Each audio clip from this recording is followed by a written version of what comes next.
ಸುನಿಲ್ ಮದುವೆ ಆಗಿ ಸ್ವಲ್ಪ ದಿನಗಳಲ್ಲಿಯೇ ಅವನಿಗೆ ಕೋಲ್ಕತ್ತಾದಲ್ಲಿ ಇರುವ ಒಂದು ಕಂಪನಿಯಲ್ಲಿ ಕೆಲಸ ಸಿಗುತ್ತದೆ.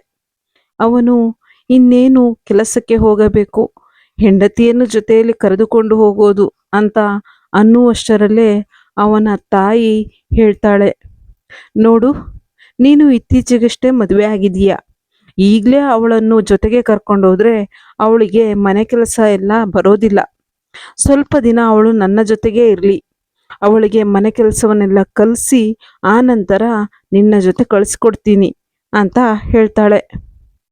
ಇದಕ್ಕೆ ಏನೂ ಮರುಮಾತನಾಡದೆ ಸುನಿಲ್ ಒಪ್ಪಿಗೆ ಕೊಡ್ತಾನೆ. ಮುಂದಕ್ಕೆ ಸುನಿಲ್ನ ಹೆಂಡತಿ ಎಲ್ಲ ಮನೆ ಕೆಲಸದಲ್ಲಿ ತೊಡಗಿಕೊಳ್ತಾಳೆ. ಪ್ರತಿಯೊಂದು ಕೆಲಸವನ್ನು ಸುನಿಲ್ನ ತಾಯಿ ಅವಳ ಹತ್ರನೇ ಮಾಡಿಸ್ತಾ ಇರ್ತಾಳೆ.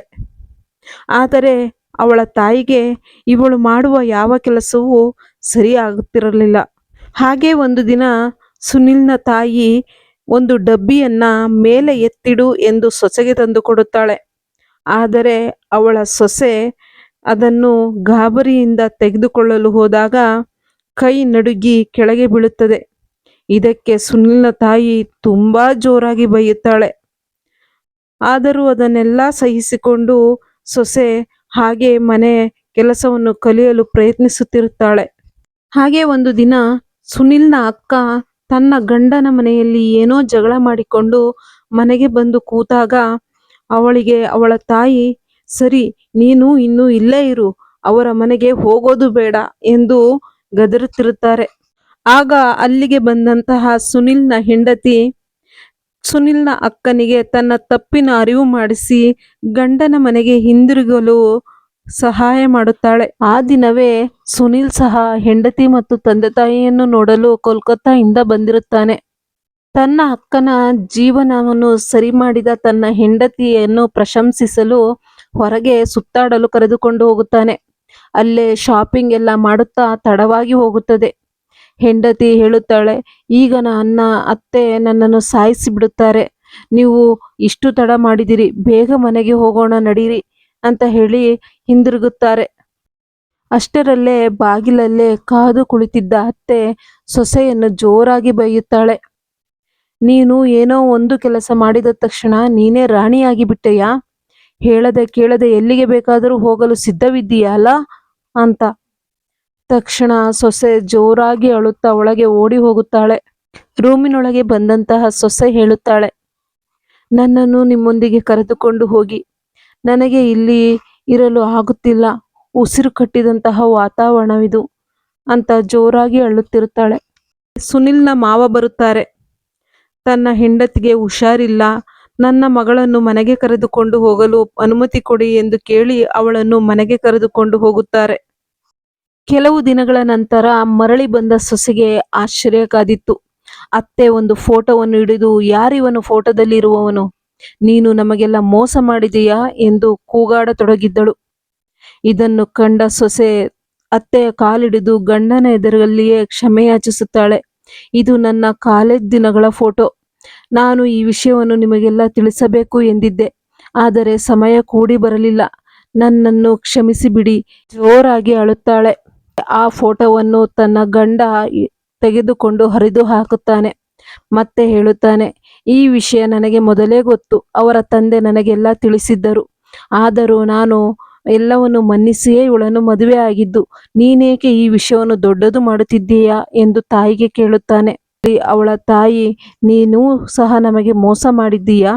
ಹಾಗಿದ್ದರೆ ಇವಳನ್ನು ನಿನ್ನ ಜೊತೆಗೆ ಕರೆದುಕೊಂಡು ಹೋಗು, ಇಲ್ಲ ಅವಳ ತವರು ಮನೆಗೆ ಕಳಿಸು, ನನಗೆ ಈ ಸೊಸೆ ಬೇಡ, ನೀವಿಬ್ಬರೂ ನನಗೆ ಬೇಡ, ಹೊರಟು ಹೋಗಿ ಎಂದು ಕೂಗಾಡತೊಡಗುತ್ತಾಳೆ.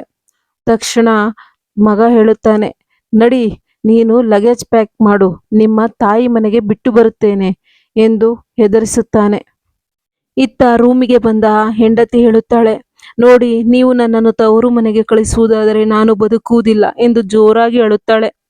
ತಕ್ಷಣ ಗಂಡ ಹೇಳುತ್ತಾನೆ, ನೋಡು, ನೀನೀಗ ಲಗೇಜ್ ಪ್ಯಾಕ್ ಮಾಡು, ನಾವು ಇಲ್ಲಿಂದ ಕೋಲ್ಕತ್ತಾಗೆ ಹೋಗೋಣ, ಅಮ್ಮನಿಗೆ ತಿಳಿಸುವುದು ಬೇಡ, ಊರಿಗೆ ಹೋಗುವಂತೆ ಹೋಗೋಣ ಎಂದು ಹೇಳಿ ಕರೆದುಕೊಂಡು ಹೋಗುತ್ತಾನೆ.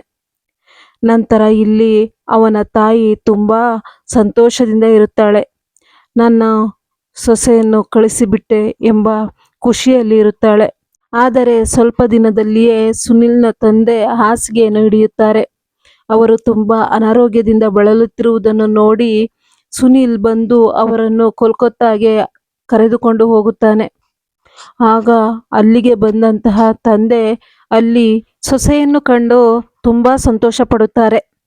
ಮತ್ತೆ ಹೇಳುತ್ತಾರೆ, ನೀವಿಬ್ಬರು ಬೇರೆಯಾದಿರಿ ಎಂದು ನಾನು ಆ ಚಿಂತೆಯಲ್ಲಿಯೇ ಹಾಸಿಗೆ ಹಿಡಿದಿದ್ದೆ. ಈಗ ನನಗೆ ಯಾವುದೇ ಔಷಧಿಗಳು ಬೇಡ, ನಾನು ಹುಷಾರಾಗಿ ಬಿಡುತ್ತೇನೆ ಎಂದು ಸಂತೋಷದಿಂದ ಅದನ್ನು ವ್ಯಕ್ತಪಡಿಸುತ್ತಾರೆ.